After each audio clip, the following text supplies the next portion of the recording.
வணக்கம். அமரர் கல்கி அவர்களின் சிவகாமியின் சபதம் பாகம் 4 சிதைந்த கனவு அத்தியாயம் 19 அன்னையின் ஆசி. மறுநாள் பாண்டிய நெடுமாறன் புவனமகாதேவியிடம் விடை பெற்றுக் கொள்வதற்காக அந்த மூதாட்டியின் அரண்மனைக்கு சென்றான். மகேந்திர பல்லவரின் பட்டமகிழ்ச்சி அகமகிழ்ந்து முகமலர்ந்து நெடுமாறனை வரவேற்றாள். அச்சமயம் அங்கிருந்த மங்கையர்க்கரசி வெளியேற எத்தனித்த போது, குழந்தாய், ஏன் போகிறாய்? பாண்டியகுமாரனுடன் நான் பேசக்கூடிய ரகசியம் ஒன்றும் இல்லை என கூறி அவளை போகாமல் நிறுத்தினாள். பிறகு நெடுமாறனை உட்காரச் சொல்லி, அப்பனே, எல்லா விவரமும் அறிந்து கொண்டேன். வானமாதேவி நேற்றிரவே வந்து கூறினாள். இருந்தாலும் அந்த உத்தமையின் மனத்தை நீ ரொம்பவும் கலக்கிவிட்டாய் என்றாள். நெடுமாறனுடைய மௌனத்தைக் கண்டு, நீ காஞ்சிக்கு வந்தது முக்கியமாக எனக்குத்தான் பெரிய அனுகூலமாக போயிற்று. இந்த பெண்ணை தகுந்த வரனுக்கு மனம் செய்து கொடுப்பதாக இவளுடைய தந்தைக்கு நான் வாக்கு கொடுத்திருந்தேன். அது விஷயத்தில் நான் பிரயத்தனம் செய்ய இடமில்லாமல் நீங்களே முடிவு செய்து கொண்டு விட்டீர்கள். எனக்கு அது விஷயமாக பொறுப்பு இல்லாமல் போயிற்று என்றாள் புவனமகாதேவி. தாயே, அப்படி சொல்ல வேண்டாம். தங்களுடைய சுவிகார பெண்ணின் கல்யாண விஷயமாக தங்களுடைய பொறுப்பு தீரவில்லை. தாங்கள் பிரயத்தனம் செய்வதற்கு இடம் இருக்கிறது. கொஞ்சம் மங்கையர்க்கரசியை கேட்டுவிடுங்கள். அவள் என்னை மணந்து கொண்டு தங்களுடைய பொறுப்பை தீர்த்து வைக்கப் போகிறாளா என்று. இவ்விதம் நெடுமாறன் சொன்னதும் புவனமகாதேவி, அவளை புதிதாய் கேட்பானேன், ஏற்கனவே எல்லாம் அவள் என்னிடம் சொல்லியாயிற்று என்று கூறிக்கொண்டே திரும்பி பார்த்தாள். திரும்பி பார்த்த தேவி மங்கையர்க்கரசியின் கண்களில் கண்ணீர் ததும்பி நிற்பதைக் கண்டு திடுக்கிட்டு, இது என்ன, குழந்தைகள் அதற்குள்ளே ஏதேனும் சண்டை போட்டுக் கொண்டீர்களா என்று நெடுமாறனை பார்த்து வினவினாள். சாதாரண சண்டை போடவில்லை அம்மா, பெரிய யுத்தம். வாதாபி யுத்தத்துக்கு நான் போகவில்லையே என்று இங்கே அரண்மனைக்குள்ளேயே யுத்தம் ஆரம்பித்தாயிற்று.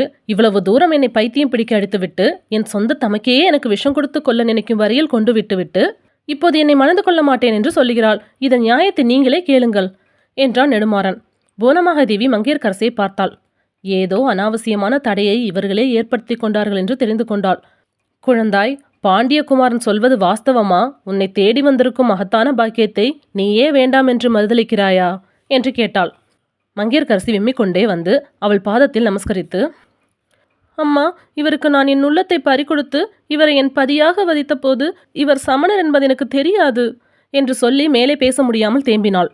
நெடுமாறன் பெருங்கவலைக்குள்ளானான். இது என்ன, கிணறு வெட்ட பூதம் புறப்பட்டதே என்று அவன் திகைத்து நிற்கையில் புவனமகாதேவி அவனை பார்த்து, அப்பனே, இந்த குழந்தை சைவர் குலத்தில் பிறந்தவள். சிவபெருவானையும் பார்வதியையும் வழிபடுகிறவள் என்று உனக்கு தெரியும் அல்லவா? அதற்கு ஒன்றும் தடை செய்ய மாட்டாயே என்று கேட்டாள். அம்மா, அப்படிப்பட்ட மூர்க்கன் அல்லன் நான். சமண சமயத்தில் நான் பற்று கொண்டவனானாலும் சைவத்தை வெறுப்பவன் அல்லன். என் ஆரியின் நண்பனான குலச்சிறை அபாரமான சிவபக்தன். நான் சுரமாய் கிடந்தபோது இங்கே வந்து திருநாவுக்கரசர் பெருமானிடம் திருநீறு வாங்கி வந்து எனக்கு இட்டான். அதை நான் ஆட்சேபிக்கவில்லை. மதுரையில் இருக்கும்போது அவன் காலை, மதியம், மாலை 3 வேளையும் ஆலயத்துக்கு சென்று மீனாட்சி அம்மனையும் சுந்தரேஸ்வரரையும் தரிசித்துவிட்டு வருவான். அம்மாதிரியே இவளும் செய்யட்டும், நான் தடை சொல்லவில்லை என்றான். அப்போதுதான் மங்கையர்க்கரசியின் முகம் முன்போல் பிரகாசம் அடைந்தது. அந்த அபூர்வமான காதல் இருவரையும் புவனமகாதேவி தன் எதிரில் தம்பதிகளைப் போல் நிற்க செய்து ஆசை கூறி வாழ்த்தினாள். இன்னும் சிறிது நேரம் மேலே நடக்க வேண்டிய காரியங்களை பற்றி பேசிக் கொண்டிருந்துவிட்டு நெடுமாறன் அவ்விருவரிடமும் விடை பெற்றுக் கொண்டு சென்றான். அவன் சென்ற பிறகு புவனமகாதேவி மங்கையர்க்கரசியை அன்போடு அணைத்து கொண்டு, குழந்தாய், நீ கவலைப்படாதே. நீ சில நாளாக அடிக்கடி கண்டு வரும் கனவை பற்றி சொன்னாயல்லவா? உன் கனவு நிச்சயம் பலிக்கும். நெடுமாறன் சிவபக்தியில் சிறந்தவனாவான். அந்த புண்ணியத்தை நீ கட்டிக்கொள்ளுவாய் என்று ஆசை கூறினார். நெடுமாறனிடமும் மங்கையர்க்கரசியிடமும் இந்த கதையை பொறுத்தவரையில் நாமும் இப்போது விடை பெற்றுக் கொள்ள வேண்டும். அப்படி விடைபெறும் முன் நெடுமாறன் விஷயத்தில் புவனமகாதேவியின் வாக்கு முழுவதும் உண்மையாயிற்று என்பதை மட்டும் குறிப்பிட விரும்புகிறோம். பிற்காலத்தில் நெடுமாறன் ஸ்ரீ சம்பந்த பெருமானின் பேரருளினால் சிறந்த சிவநேச செல்வனாவான். யுத்தம் சம்பந்தமான அவனுடைய கொள்கையும் மாறுதல் அடைய நேர்ந்தது.